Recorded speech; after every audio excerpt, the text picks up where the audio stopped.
জাতির ইতিহাস বলেন তখন থেকে শুরু হয়েছে দ্বন্দ্ব। আদমকে আল্লাহ সৃষ্টি করলেন, রেখে দিলেন, জীবিত করলেন, ফেরেশতাদেরকে সম্মান জানাতে বললেন, সেজদা করতে বললেন, ইবলিস করলো না। দ্বন্দ্ব তো ওখানে শুরু হয়ে গেল।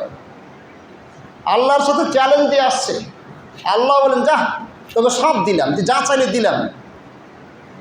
আমার বান্দা, খাস যারা বান্দা হবে তাদেরকে তুই কোনো মতেই পথভ্রষ্ট করতে পারবি না, তোর শর্টকাট রাস্তা ধরাতে পারবি না।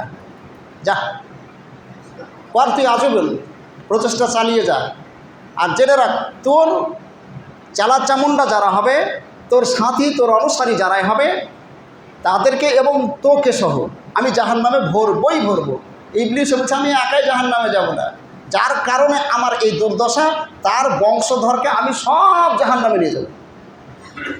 আল্লাহ বলছে, আমার খাস বান্দাতে কেউ নিতে পারবি না, যা তোকে তে পাওয়ার দিলাম। সেই পাওয়ার, দ্বন্দ্ব শুরু হয়ে গেল। যুদ্ধ বিগ্রহের আগে এখন যা বর্তমান বিশ্বের অবস্থা, এগুলা কিছুই না একদিক দিয়ে, যত সামান্য। বাগদাদের ইতিহাস যদি পড়েন আপনি, তার মোকাবেলায় এখন বর্তমানে কিছুই না। হালাকু খা, চেঙ্গিজ খার আক্রমণ, এই ইতিহাস যদি পড়েন, বাগদাদকে ধ্বংস করে দিল।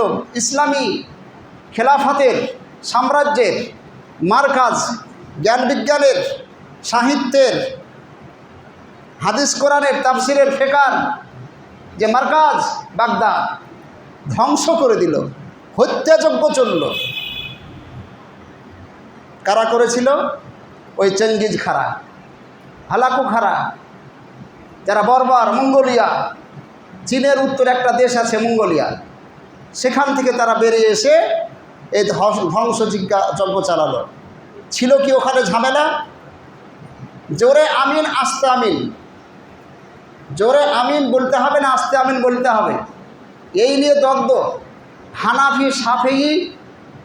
হানাফি এবং শাফি মাযহাবের লোকদের এই মশলা। শাফিরা বলছে জোরে আমিন বলতে হবে, আর হানাফিরা বলছে আস্তে বলতে হবে। এই নিয়ে দ্বন্দ্ব বাঁধল। আর সেই সময় ছিল যে মন্ত্রী ছিল সেখানকার বাগদাদের খেলাফতের, সেই মন্ত্রী ছিল শিয়া। সে আদর্শ আকিদাগত সে শিয়া ছিল। এ দেখলো এদেরকে যদি ধ্বংস করা যায় তাহলে আমাদের লাভ, শিয়া আমরা এটাকে দখল করে নিতে পারব। সেই চক্রান্তে মঙ্গোলিয়াদেরকে ডাকলো। যারা বর্বর ছিল, লেখাপড়া তাদের মধ্যে ছিলই না, অশিক্ষিত সব, শুধু মারো কাটো লুটপাট করো, বাস এটাই ছিল তাদের কাজ। তারা এসে আক্রমণ করলো, বাগদাদ ধ্বংস করে দিল। কে শিয়া আর কে সুন্নি, তখন কে হানাফি আর কে শাফি, এটা আর দেখলো না, সবাইকে শেষ করলো। বই পুস্তক লাইব্রেরিতে যা ছিল সব আগুন দিয়ে পুড়িয়ে দেওয়া হলো। ঐতিহাসিক লিখছে, লাইব্রেরির ছাইগুলা যখন পরিষ্কার করে দাজরা নদীতে ফেলা হলো, দাজরা নদীর পানি সব কালো হয়ে গেছিল। এত পরিমাণে বই ছিল। এই পুস্তক, এই ভাণ্ডার, জ্ঞানের ভাণ্ডার, সেটাকে ধ্বংস করে দেওয়া হলো। এটা তো জানেন। আমাদের ভারতের ইতিহাস যারা একটুও পড়েছেন তারা অবশ্যই শুনে থাকবেন তাইমুর লংয়ের কথা। তাইমুর লং, সে যখন ভারত আক্রমণ করে, এটাও একটা জানার বিষয়, অবগতির জন্য বলছি। সুলতানি আমল, ভারতবর্ষের সুলতানি আমল, অখণ্ড ভারতবর্ষ, বাংলা, পাকিস্তান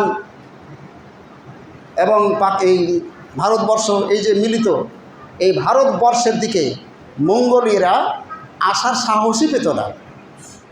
মঙ্গোলিয়ারা আক্রমণ করবে সাহস ছোড়া, সুলতান ওরে বাবা, ওদের বিরুদ্ধে যুদ্ধ করতে যাওয়া মানে একেবারে আগুনে ঝাঁপ দেওয়া। এখন যদি বাংলাদেশ মনে করে আমি আমেরিকার সাথে যুদ্ধ করব, কোনো সৈন্য সামন্ত, তার কমান্ডাররা, সেনাবাহিনী প্রস্তুত হবে না। ঠিক মঙ্গোলিয়ারা ভারতবর্ষে আক্রমণ করবে, এটা সৈনিকরা শুনতে চাইত না। মঙ্গোলিয়ারা তাদের নেতারা কখনো কিছু বললে ভারতের উপর আক্রমণ করতে হবে, ওখানে অনেক ধনভাণ্ডার আছে এবং সুজলা সুফলা দেশ, অনেক সম্পদ সেখানে আছে, আমরা সেখানে যাব। সৈনিকরা অন্যদিকে কান ঘুরিয়ে নিত। ওরে বাপরে, সুলতান, সুলতানি আমল চলছে, তাদের দাপট ছিল। এই তাইমুর লং নামকা বাস্তে মুসলিম, ও শিয়া মাযহাবের লোক, শিয়া সম্প্রদায়ের লোক, শিয়া আকিদার লোক।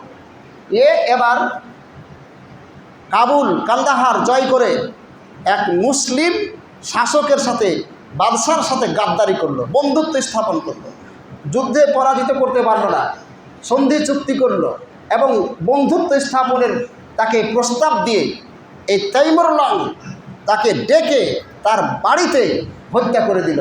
রাজাকে যখন ধ্বংস করে দেওয়া হয়, মেরে দেওয়া হয়, বাকি আর সব ঠিক থাকে না, ছত্রভঙ্গ হয়ে যায়। সেই জায়গাটা কাবুল কান্দাহার আফগানিস্তান দখল করে নিল চেঙ্গিজ এই কি তৈমুর লং। তৈমুর লং হত্যাযজ্ঞ চালিয়ে আসছে, ওর কাছে তখন 50,000 যুদ্ধবন্দী আছে, এগুলি সবই মুসলিম।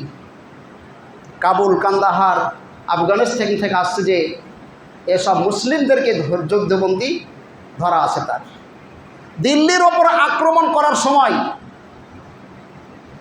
ও দেখলো এসব যুদ্ধবন্দীদের খাইয়ে আমার রসদ কমিয়ে লাভ নেই, এদেরকে ছেড়ে দিলেও বিপদ, আমাদের উপর আক্রমণ করতে পারে। সুতরাং দিল্লি আক্রমণ করার আগে 50,000 যুদ্ধবন্দী নিরীহ মুসলমানকে নির্মমভাবে হত্যা করল, তারপরে দিল্লি আক্রমণ করল, দিল্লি জয়লাভ করল। দিল্লি যখন জয় হয়ে গেল, সুলতান পালিয়ে গেল, দিল্লির সুলতান পালিয়ে গিয়ে বাঁচল। দিল্লির মুসলমানরা, সাধারণ প্রজারা, আমির ওমরা তারা গিয়ে তার কাছে সারেন্ডার হলো।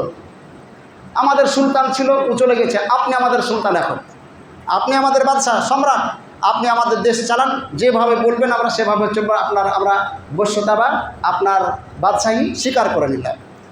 আপনি একটু দয়া করুন, আপনার সৈনিকদেরকে একটু আদেশ দিন যাতে করে আমাদের কোনো প্রজার প্রতি অবিচার না করে, এমনি খানো খাই কাউকে অপরাধ না করলেও যেন না মারে কাউকে। এই প্রস্তাব নিয়ে তৈমুর লংয়ের কাছে আসলো, ঠিক আছে চললো থাক। হঠাৎ করে সৈনিকরা, তৈমুরের সৈন্যবাহিনী, তাদের মধ্যে একটা মুরগি খাওয়া খেবে, সাধারণ গরিব বেচারার একটা মুরগি ধরেছে, ও জবাই করবে, আর বেচারা দিবে না। এই যে হরপা শুরু হয়ে গেল, একটা গণ্ডগোল বাঁধলো মুরগিকে কেন্দ্র করে, বাস হত্যাযজ্ঞ শুরু হয়ে গেল। এমন হত্যাযজ্ঞ চলল দিল্লিতে, যে দিল্লিতে একেবারে বৃষ্টি হওয়ার পরে যেমন পানি গড়ে, দিল্লি শহরের গলিতে গলিতে রক্তের ওই রকম পানি গড়ার মতো রক্ত গড়েছে, চাপ চাপ রক্ত রাজপথে জমা হয়ে গেছে। এই তৈমুর লংয়ের হত্যাযজ্ঞ চালানোর কারণে এই দিল্লির মাটিতে সব মুসলমানদেরকে মুসলমানই হত্যা করছে। তৈমুর লং ছিল জাতিতে শিয়া, আকীদাগত শিয়া। সে পতাকায় লিখে দিয়েছিল, এ আল্লাহর খলিফা, আল্লাহর পক্ষ থেকে ইমামাত দেওয়া হয়েছে, ইমাম, সুতরাং ইমামের কথা যে না মানবে, ইমামকে যে স্বীকার না করবে, তাকে হত্যা করাটা নেকির কাজ, গুনাহ তো দূরের কথা, হত্যা করলে নেকি পাওয়া যাবে। এই পতাকায় তার লেখা ছিল যে তাকে মানবে তার বাঁচার অধিকার আছে, আর যে মানবে না তার বাঁচার অধিকার না, সে মুরতাদ। দিল্লিতে মাত্র 15 দিন ছিল, ভারতে ইতিহাস লিখছে, আর আমি যে ইতিহাস বলছি আইনে তারিখ, আয়নায় তারিখে ইসলাম, আয়নায় তারিখ ইসলামের দর্পণে, তারিখে ইসলামের দর্পণে। এই ইতিহাস থেকে বলছি, মাদ্রাসাতে ইতিহাসটা পড়ানো হয় উর্দুতে। 15 দিন হত্যাযজ্ঞ চালানো, আর ভারতের ইতিহাস লিখছে 15 দিন থাকার পরে চলে গেছে, এখানে থাকেনি, লুটতারাজ করে চলে গেছে। গেছে কেন এটা আর লেখেনি। মাত্র 15 দিন এইভাবে হত্যাযজ্ঞ চালিয়ে যা পারলো মুসলিমদের কাছ থেকে, মুসলিম ওমরা, আমির ওমরা যারা ছিল, ব্যবসায়ী ছিল দিল্লির মাটিতে, তাদের সম্পদ ওই যে হত্যাযজ্ঞ চালালো, আর এদিকে যা পারল লুটতারাজ করে নিল। এই সময়তেই কিন্তু কুস্তুনতুনিয়া, কনস্টান্টিনোপল, যেটা ইস্তাম্বুল, এখন বর্তমান তুরস্কের যে কনস্টান্টিনোপল বলি, আরবিতে তাকে বলা হয় কুস্তুনতুনিয়া, ওটাই নাম রাখা হয়েছে এখন আবার ইস্তাম্বুল। ওইখানটা তাদের খ্রিস্টানদের, গোটা ইউরোপের খ্রিস্টানদের ওটাই মার্কাজ ছিল, শেষ লাস্ট মার্কাজ। রোম সাম্রাজ্য বলেন, আর রোমানদের বলেন, আর খ্রিস্টানদের বলেন, ওইটা ছিল শেষ মার্কাজ। ওই মার্কাজকে দখল করতে হবে, ওটা ধ্বংস করতে হবে, তা না হলে পৃথিবী আধুনিক যুগের মুখই দেখতে পেত না। ইতিহাসিকরা, ঐতিহাসিক লিখছে, ক্লাস 10-এর ইতিহাসে সম্ভবত আছে যে কনস্টান্টিনোপলের পতন, আর সাথে সাথেই আধুনিক যুগের সূচনা। এইলেন মুসলমানরাই আধুনিক যুগের সূচনা। আধুনিক যুগ পৃথিবীকে দেখিয়েছে মুসলমানরা। খ্রিস্টানরা যতদিন ওই কনস্টান্টিনোপল দখল করেছিল, আধুনিক যুগ তখনও শুরু হয়নি। আধুনিক যুগ শুরু হয়েছে কনস্টান্টিনোপলের পতনের পর, যেখানে সর্বপ্রথম মোহাম্মদ ফাতে তুর্ক, মোহাম্মদ সানি দ্বিতীয় মোহাম্মদ ফাতে তুর্কিস্তান বিজয়ী সর্বপ্রথম আগ্নেয়াস্ত্র ব্যবহার করেছিল। কামান দিয়ে সেখানে গোলা নিক্ষেপ করা হয়েছিল। এই যে আগ্নেয়াস্ত্র, আগুনের অস্ত্র, বোমা বারুদ, এসব কিছু মুসলমানরা সর্বপ্রথম কনস্টান্টিনোপলে ব্যবহার করে। তাই তো আধুনিক যুগের সূচনা হয়। আর আমরাও জানি ইব্রাহিম লোদিকে হারাতে মাত্র 12,000 সৈন্য মুঘল সম্রাট কে ইব্রাহিম লোদিকে হারাতে বাবর, মোগল সাম্রাজ্যের প্রতিষ্ঠাতা, পানিপথের যুদ্ধে 1526 খ্রিস্টাব্দে প্রথম কি ব্যবহার করেছিল? আগ্নেয়াস্ত্র ব্যবহার করেছিল, কামান বন্দুক ব্যবহার করেছিল। 1 লাখ সৈন্য ইব্রাহিম লোদির, ওরা মুসলমান। আর মোগল কি আসছে বাবর, এরাও মুসলমান। যুদ্ধ কেন? মুসলমানের যুদ্ধ। আর এখন তো ইহুদি খ্রিস্টান, তাদের সাথে মুসলমানদের যুদ্ধ, অমুসলিমদের সাথে যুদ্ধ, মুসলমানের যুদ্ধ। তৈবুরুল্লাহ যেমন 15 দিন এখানে ধ্বংসলীলা চালিয়ে গেল, তো যাওয়ার পিছনে তো সম্রাট বাবর এসে প্রথম সেখানে আগ্নেয়াস্ত্র গোলা বারুদের ব্যবহার করেছিল। 1 লাখ সৈন্য ইব্রাহিম লোদির কিছুই করতে পারেন, ছত্রভঙ্গ হয়ে পালিয়ে যেতে বাধ্য হয়েছিল। 12,000 মাত্র সৈন্য ছিল। কার কাছে? বাবরের কাছে। বাবরও ছিল শিয়া সম্প্রদায়ের লোক, বাবর শিয়া ছিল। এরা সব মুঘল, যে মুঘলি থেকে আসালো, এর থেকে মুঘলি থেকে মুঘল। তো বলছিলাম তৈমুরুল্লাহ কেন 15 দিনের পরে চলে গেল, এই কথা খাল ভারতের ইতিহাসে নাই। সেই সময় সুলতান বায়াজিদ এলদারাম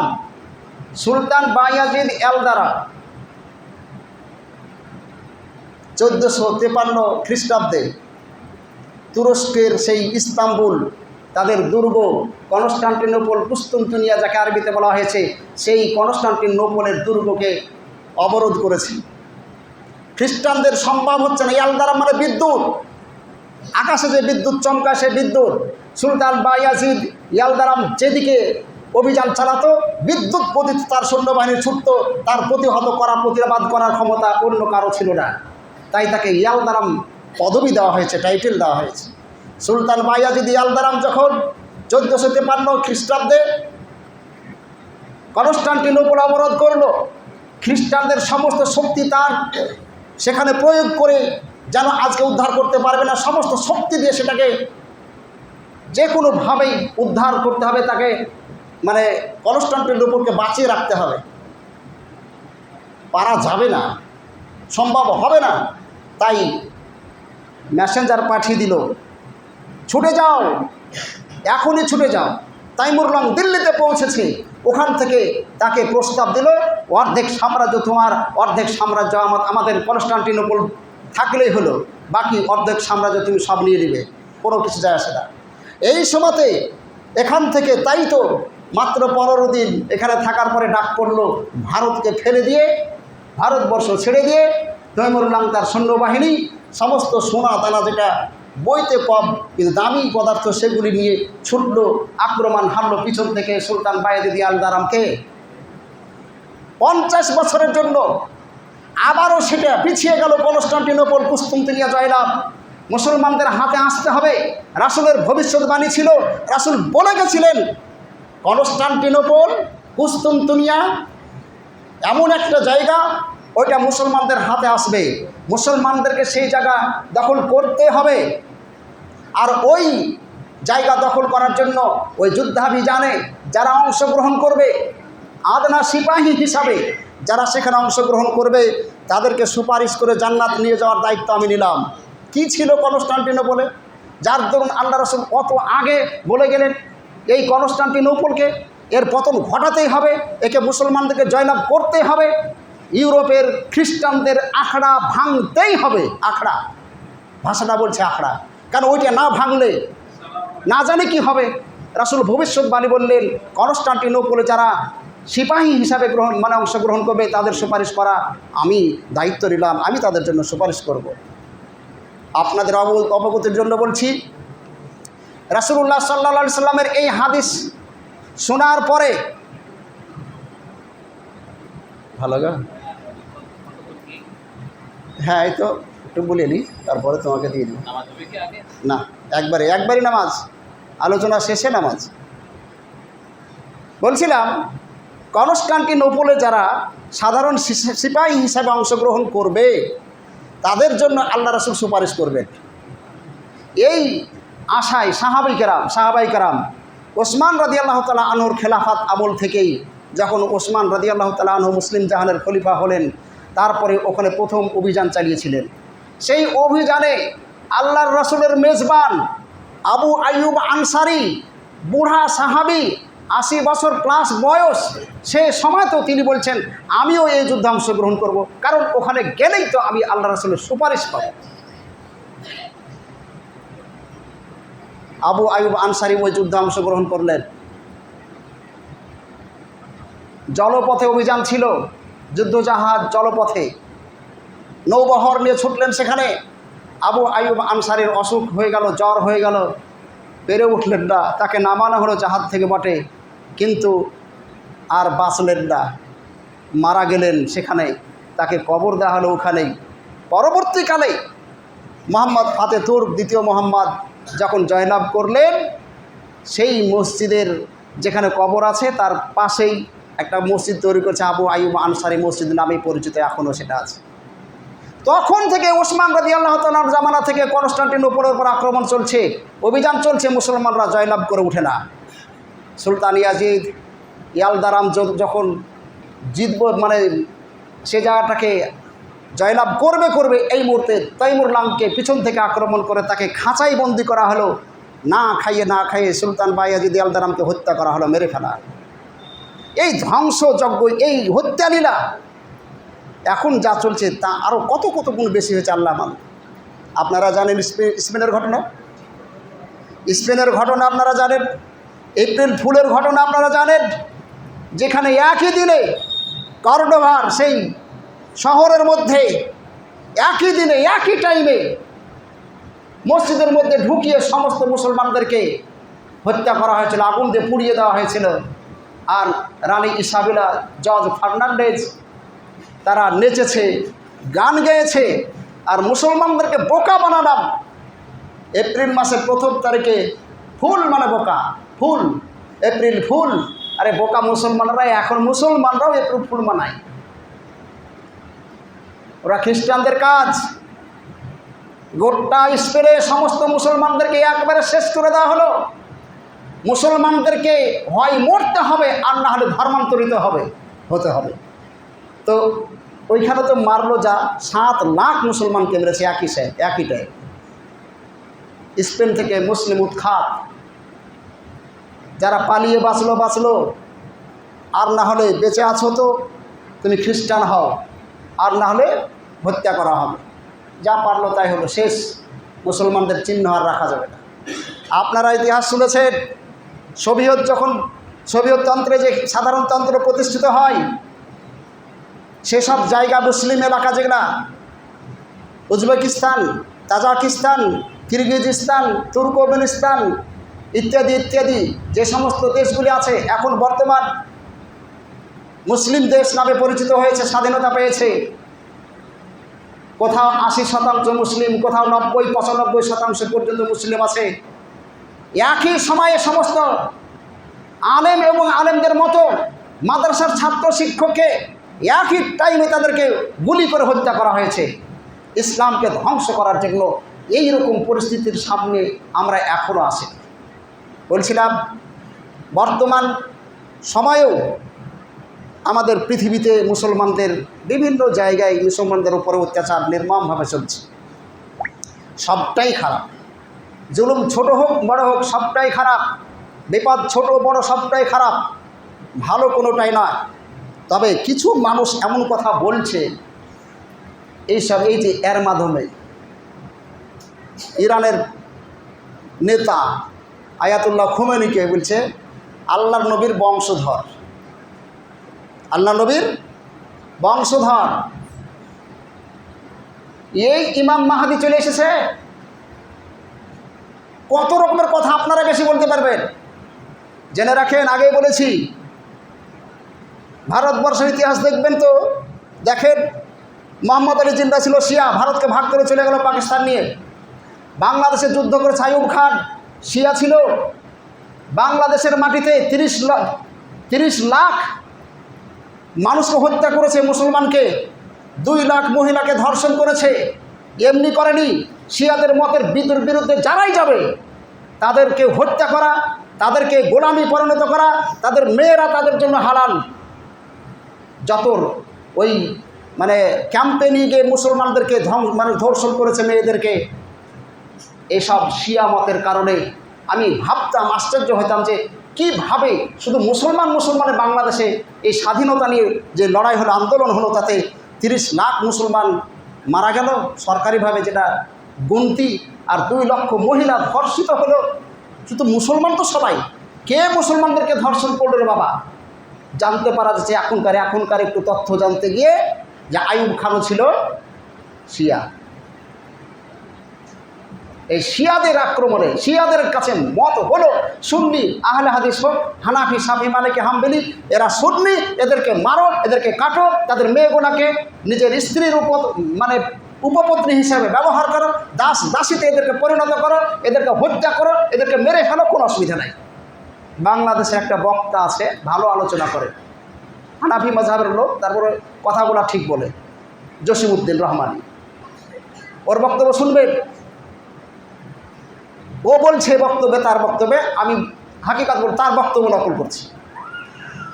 শিয়ারা ওখানে সুন্নিদের বাচ্চা চুরি করে একেবারে ছোটোবেলায়, হয় না হলে নার্সিংহোম থেকে নেয়, না হলে কোনো হসপিটাল থেকে, না হলে চুরি করে দিয়ে তাকে খাইয়ে দাইয়ে খুব মোটা তাজা করে, খুব মোটা করে, খাসি মোটা করার মতো করে দিয়ে মহরমের রাতে, এই 10ই মহরমের রাতে ওই বাচ্চাটাকে একটা মণ্ডপে বসায়।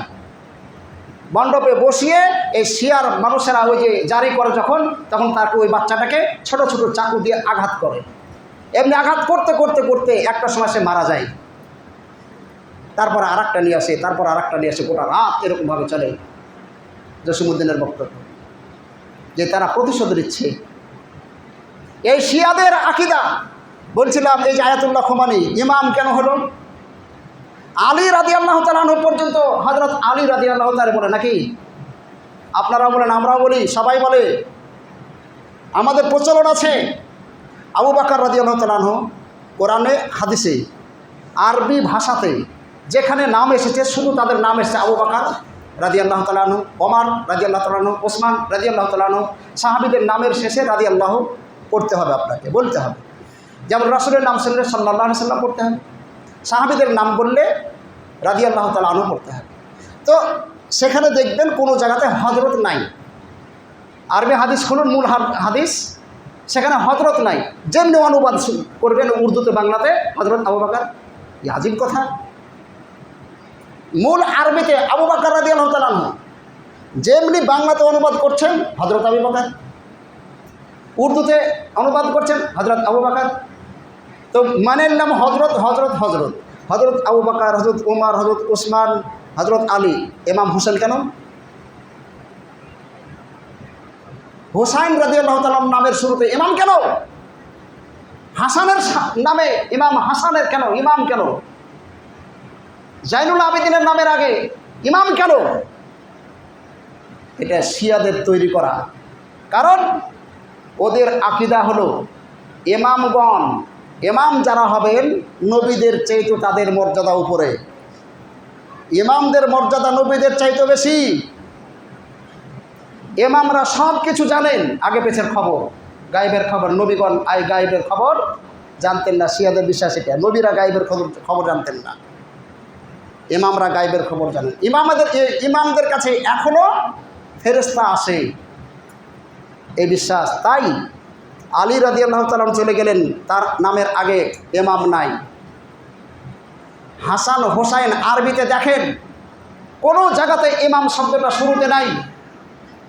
আরবি হাদিস পড়েন, সেখানে হাসান হোসেনের কথা এসেছে, সেই জায়গাতে কোনো জায়গাতেই হাসান হোসাইনের নামের শুরুতে ইমাম শব্দ নাই।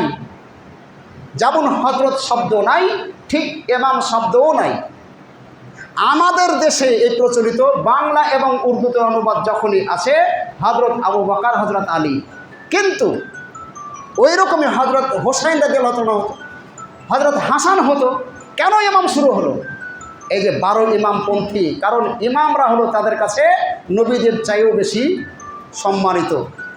এই ইমাম, এই আয়াতুল্লাহ, এটা পদবী, আল্লাহর আয়াত, আল্লাহর নিদর্শন, এটা বিশ্বাস করে তারা। এই তাদের আকীদা কি জানেন? তাদের আকীদা হলো আবু বকর, ওমর রাদিয়াল্লাহু তাআলা এবং ওসমান রাদিয়াল্লাহু তাআলা এরা সব মুরতাদ। নাউযুবিল্লাহি মিন যালিক। আবু বকর, ওমর, ওসমান, আরও বড় বড় সাহাবীরা সব এরা মুরতাদ হয়ে গেছে। আয়েশা রাদিয়াল্লাহু তাআলা আনহার ব্যাপারে তাদের আকীদা, ওকে আমরা যদি মক্কা মদিনা দখল করতে পারি, মুক্ত করতে পারি, ওদের ভাষা মুক্ত যদি করতে পারি, মক্কা মদিনা এখন পরাধীন অবস্থায় আছে, বন্দী অবস্থায় আছে, মক্কা মদিনাকে মুক্ত করতে পারলে আয়েশা রাদিয়াল্লাহু তাআলা আনহাকে হাড় হাড্ডি মাটি থেকে তুলে এনে তাকে রজম করবে, রজম করবে। আলী রাদিয়াল্লাহু তাআলা আনহুকে গালি দেয়, সাহাবীদেরকে তারা গালি দেয়। গালি দেওয়াটা ইমানের অঙ্গ মনে করে। যারা গালি দিবে না তারা মুসলমান নয়, তাদেরকে হত্যা করা তাদের কাছে ওয়াজিব, নেকির কাজ। এইরকম গান্দা, এইরকম পচা আকীদার লোক আল্লাহর নবীর বংশধর আহলে বায়ত, এত পচা একটা। তাদের কথা হলো ওসমান রাদিয়াল্লাহু তাআলা আনহু আসল কোরআন পুড়িয়ে দিয়েছে। নাউযুবিল্লাহি মিন যালিক। কোরআন, আসল কোরআন ওসমান রাদিয়াল্লাহু তাআলা পুড়িয়ে দিয়েছেন। যেটা আছে এটা আসল কোরআন নয়, নকল কোরআনের মধ্যে ভেজাল আছে। তাহলে কোনটা আসল? সেটা তো পুড়িয়ে দিয়েছে। তোমাদের কাছে আছে তো না? ওদের আকীদা বিশ্বাস হলো কোনো শিয়া, ওরা 12 ইমামে বিশ্বাসী। কোনো ইমামের ধারণা হলো 60 পারা, কেউ বলছে 40 পারা, আবার কেউ বলছে 90 পারা কোরআন ছিল, কিন্তু সেটা আমাদের কাছে নাই, কলবে কলবে আছে। এই হচ্ছে পচা আকীদা। হাদিস একটা গ্রহণ করা যাবে না, শুধুমাত্র আহলে বায়তের মাধ্যমে যে হাদিসগুলি রচিত হয়েছে সেগুলি মানা যাবে। মানে হাসান হোসাইন আলী রাদিয়াল্লাহু তাআলা থেকে এই কয়েকটা লোকের যে হাদিসগুলো, সাহাবীদের হাদিসটা আছে, এগুলি হাদিস মানা যাবে। বাদ বাকি ওরা তো মুরতাদ, ওদের হাদিস মানাই যাবে না। এরা হচ্ছে শিয়া। সুতরাং আহলে বায়ত কারা হবে? সূরা আহজাবের এই আয়াতটা আপনারা পড়বেন। সূরা আহজাবের 33 নম্বর আয়াত, সূরা নম্বর 33। এখানে বলা হচ্ছে ওয়াকারনা ফি বুয়ুতিকুন্না ওয়ালা তাবাররাজনা তাবাররুজাল জাহিলাতুল উলা ওয়া আকিমনাস সালাহ ওয়া আতিনাজ যাকাহ ওয়া আতিনাল্লাহ ওয়া রাসূলাহ ইন্নামা ইউরিদুল্লাহু লিইয়ুযহিবা আনকুম রিজসা আহলাল বাইত ওয়া ইউতাহহিরুকুম তাতহীরা। এই আয়াতটা কাদের ব্যাপারে অবতীর্ণ হয়েছে? আল্লাহ রাসূলের স্ত্রীদের ব্যাপারে, রাসূলের বিবিগণের ব্যাপারে এই আয়াতটা অবতীর্ণ হয়েছে। এখানে বলা হচ্ছে, ও মহিলারা, তোমরা তোমাদের বাড়িতে অবস্থান করো। মেয়েদের থাকার জায়গা, রাখার জায়গা ঘরের মধ্যে, বাড়ির মধ্যে প্রত্যেকটা জিনিস রাখার একটা জায়গা আছে। এই যে টেবিলটা রেখেছেন, মোবাইলটা আমি এখানে না রেখে যদি এখানে রাখি তো কী বলবেন? যে পাগলাম বলবি রে। রাখার জায়গা আছে এখানে, তাও রাখছে, দেখ নিচে। হ্যাঁ, এটা সামনে দিয়েছেন, তার মানে কি এটা রাখার জিনিস, এটা রাখবো। খাতা থাকবে, এত পানিটা খাইলাম তো এখানে রাখবো না, তো এখানে রাখলে কি হলো? বেমানান হল। মানানসই এটা এখানে থাকবে। যে জিনিস যেখানে রাখার সেখানে রাখতে হবে। একটা ছাতা মাথায় দেবেন তো এখানে মাথায় দিতে হবে ছাতাটা। ও যদি এমনি করে নিয়ে বেড়াই রাস্তায়, কী রে রাস্তা রোদ পড়ছে, পানি পড়ছে, তাও ছাতা এদিক ওদিকে মাথায় ধরে না। টুপি দিয়ে মাথায় দেওয়ার জায়গায় এটা। কেউ যদি মুখ ঢেকে দেয় টুপি দিয়ে, কী হবে? স্থান না, এক একটা জিনিসের প্রত্যেকের একটা অবস্থান আছে, থাকার জায়গা আছে। মেয়েদের থাকার জায়গা, মেয়েদের অবস্থান হলো বাড়ির ভিতর। ওয়াকারনা ফি বুয়ুতিকুন্না ওয়ালা তাবাররাজনা তাবাররুজাল জাহিলিয়াতিল উলা। প্রাচীনকালে জাহিলি যুগে মেয়েরা যেমন নিজেকে প্রদর্শনী হিসাবে পুরুষদের সামনে প্রদর্শন করে বেড়াতো, ওই রকম তোমরা প্রদর্শন করে বেড়ায়ও না, প্রদর্শনীর মতো নিজেকে ওপরের পুরুষদের সামনে তুলে ধরো না। তারপরে বলছে ওয়াকিমনা সালাহ, সালাত প্রতিষ্ঠা করো, জাকাত প্রদান করো, আল্লাহ এবং আল্লাহ রাসূলের অনুসরণ করে ইতাআত করো। তারপরে আসল কথা যেটা বলছি সেটা এসছে, ইন্নামা ইউরিদুল্লাহ, আল্লাহ তা শুধু চাই আহলে বাইতের, ইন্নামা ইউরিদুল্লাহু লিইউযহিবা আনকুমুর রিজসা, আল্লাহ তাআলা হ্যাঁ আল্লাহ তাআলা ও তার রাসূলের অনুগত থাকো। হে নবী পরিবার, আহলাল বাইত, হে নবীর পরিবার, রাসূলের পরিবারের লোক, তোমরা শোনো,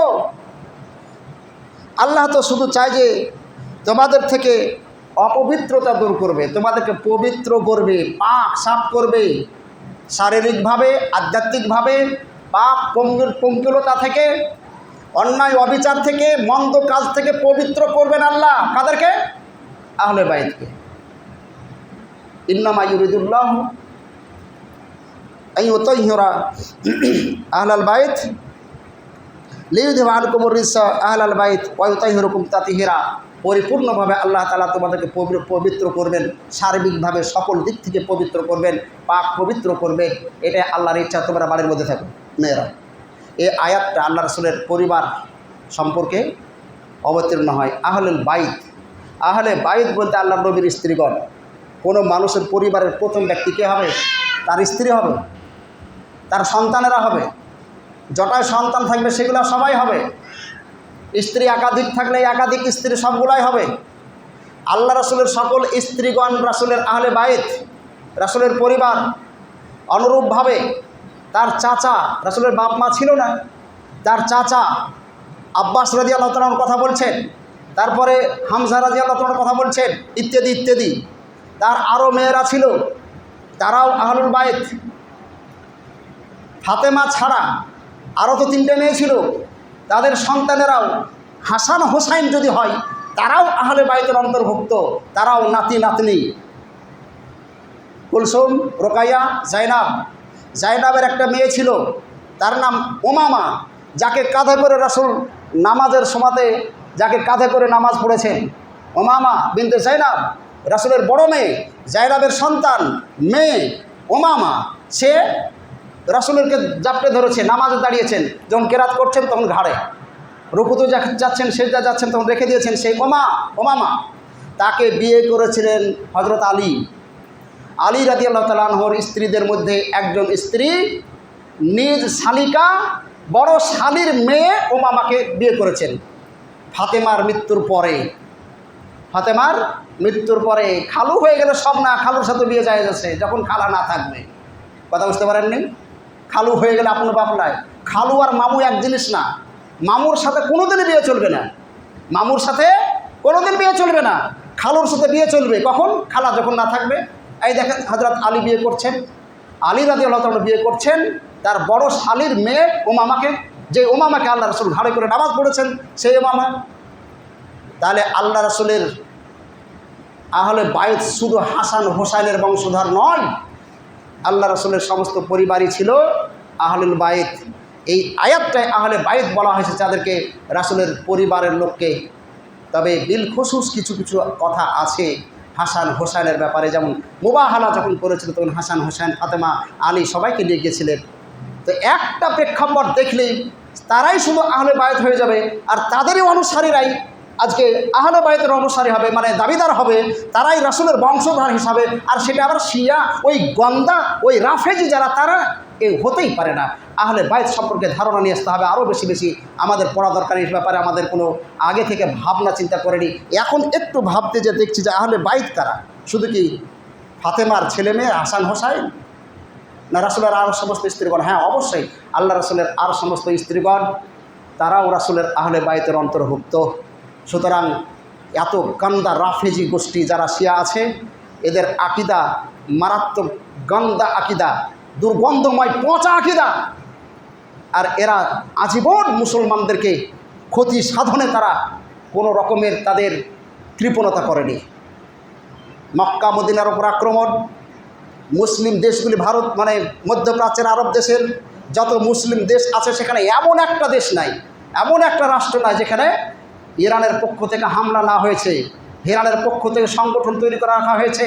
ইরানে শিয়াদের মদতপুষ্ট হেজবুল্লাহ, শিয়াদের মদতপুষ্ট হামাস, শিয়াদের মদতপুষ্ট তাদেরই তৈরি করা হয়েছে আইএস নাকি বলে আইএস, তারপরে হুতি সিরিয়ায়, এসব শিয়াদের তৈরি করা শুধুমাত্র সুন্নিদেরকে ধ্বংস করার জন্য, আর কিছু না। সুতরাং ভাইবে চিন্তা কথা বলতে হবে। ইরানের ইতিহাস যদি দেখতে যান, কাতারের উপরে, ইয়ামানের উপরে, জর্ডানের উপরে, লেবাননের উপরে, সিরিয়ার উপরে, কোন জায়গা বাদ আছে যেখানে ইরান আক্রমণ করেনি? প্রত্যেকটা জায়গায় শিয়াদের তৈরি করা গুপ্তচর সন্ত্রাসী হামলা চালিয়েছে, ক্ষতি সাধন করেছে, সব জায়গাতে করেছে। সাদ্দামকে ইরান 10 বছর ধরে সাদ্দামের সাথে যুদ্ধ করেছে। আমেরিকার মদদ দিয়েছে এই ইরান, আমেরিকার মদদ দিয়েছে ইরান। সাদ্দামকে যখন ফাঁসি দেওয়া হয়, বন্দি করা হয়, ইরাককে ধ্বংস করে দেওয়া হলো। ঈদের দিন, ঈদুল আজহার দিন ভুলে যায়নি মুসলমান। ঈদুল আজহার দিন সাদ্দামকে ফাঁসির আদেশ দেওয়া হয়, ফাঁসি দেওয়া হয়। ঈদুল আজহার দিনই হলো, কুরবানির দিনেই। তার কি বংশের লোক নাই, তার পরিবারের লোক নাই? কুরবানির দিনেই তাকে ফাঁসি দিতে হবে। আর সেই রায়টা, সেই জজটা ছিল শিয়া। এই শিয়ারা সুন্নিদের আজীবন দুশমন। ভেবে নিয়েন না এ হয়তো আমাদের সব কিছু একবার ত্রাতা চলে এসেছে, এই বোধহয় একবার ইমাম মাহদি চলে এসেছে, এই বোধহয় আমাদের ঈসা মাসি চলে এসেছে। এই ধারণা ভেবে চিন্তে কথা বলতে হবে। এরা আকীদায়ীদের কত পচা, আকীদায়ীদের কত গন্দা। আপনি দেখবেন শিয়াদের ভাবমূর্তি, যদি আপনি কোনোদিন মুখামুখি হয়ে থাকেন, আমি হয়েছিলাম একদিন লালবাগের শিয়াদের। গরু খালি মুসলমান হয়ে যায়, এইরকম ভাষা। তারপরে মেলা কথা, আমরা সরে চলে আসতে বাধ্য হলাম শেষ পর্যন্ত। কথা হচ্ছে, আমরা যখনই যা কিছু বলবো একটু ভেবে চিন্তে বলবো। এটা চলে এসছে ঈসা আলাইহিস সালাম রে, এটা ইমাম মাহদিরে চলে আসলো, এ কথা আপনার আমার বলার কোনো সুযোগ নাই। আল্লাহ কোন দিক দিয়ে কীভাবে কাকে কার সাহায্যে কার মানে ভালো করে আল্লাহ ভালো জানে। কাফের মুশরিকদের দ্বারাও আল্লাহ ইসলামের খিদমত নেবেন। আর জেরুজালেমের যুদ্ধ আজকের যুদ্ধ নয়, এই যুদ্ধ আজীবন চলছে। মুসা আলাইহিস সালামকে আল্লাহ বলেছেন যুদ্ধ কর। মুসা আলাইহিস সালাম তার কওমকে বলছে, তো আমরা যেতে পারবো না, তুমি আর তোমার আল্লাহ যাও, এদের সাথে যুদ্ধ করো। বানী ইসরাইল বলছে মুসা আলাইহিস সালামকে যে তুমি এবং তোমার আল্লাহ, তুমি এবং তোমার আল্লাহ ওদের সাথে যুদ্ধ করো, আমরা যাবো না, এখানে বসে থাকলাম। জালুত মালুতের যুদ্ধ, কি তালুত এবং জালুতের যুদ্ধ হয়েছে। দাউদ আলাইহিস সালাম হত্যা করেছে জালুতকে। শুধু যুদ্ধ আর যুদ্ধ, ফিলিস্তিনের যুদ্ধ বলেন আর লেবাননের যুদ্ধ বলেন, আর যুদ্ধ যুদ্ধ যুদ্ধ যুদ্ধ চলেই যাচ্ছে। আপনাকে আমাকে আমাদের করতে হবে কি, এই ফাঁকে সঠিক জিনিসটা খুঁজে বের করে আমাদের তার প্রতি আমল করতে হবে। কথা মেলা কথা, এলোমেলোই কথা হলো যে পৃথিবীতে কত রকমের ধ্বংসযজ্ঞ চলেছে, কত স্থানে, স্পেন থেকে নিয়ে ফিলিস্তিন, গাজা, সিরিয়া, লেবানন, জর্ডান, তার আগে সোভিয়েত যখন প্রতিষ্ঠিত হয়, কত রাজ্য, কত দেশ ধ্বংস করা হয়েছে। আবার সেগুলি স্বাধীনতা পেয়েছে, স্বাধীন হয়েছে, স্বাধীন দেশ নামে তারা নিজেকে তুলে ধরতে পেরেছে। আবার দেখবেন এমনি করে কিয়ামত পর্যন্ত আসছে যাচ্ছে আরও মালহামা, মালহামা হাদিসের ভাষা মালহামা, একবার হত্যাযজ্ঞ, মারকাট, শুধু মারকাট, এটাও আসলে আরও বেশি হবে।